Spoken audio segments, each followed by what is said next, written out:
It can be so frustrating as a freelancer or online business owner having unpredictable income. You go from being fully booked to scrambling for work. And that is exactly why having recurring revenue every month is key to a sustainable business.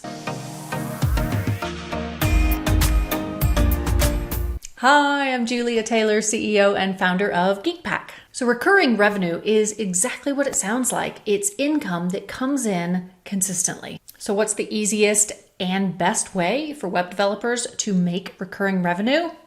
Monthly maintenance plans.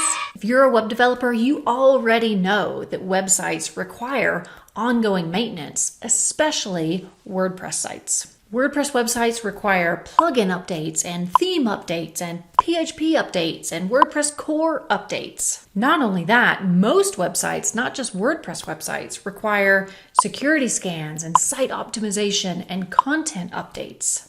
As you probably already know, you can't just build a website and then forget about it. And this is exactly where a monthly maintenance plan will come swooping in to the rescue so you can have recurring revenue.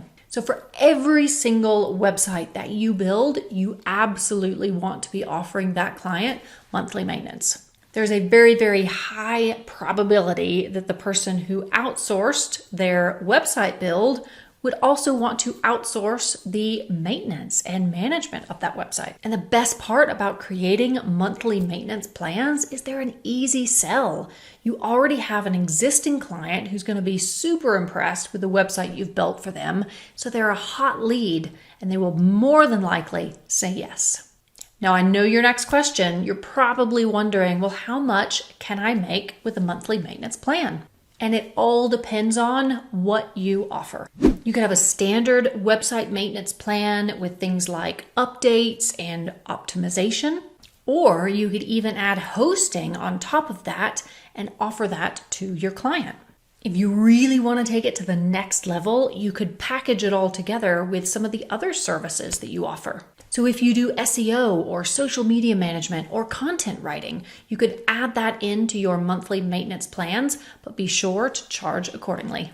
All right, now it is time to reflect on what you can offer your clients and start seeing that monthly revenue come in. I would love to hear the other things that you could offer. Let me know in the comments. Not sure what video to watch next? Check out the one I did on how to find web design clients online.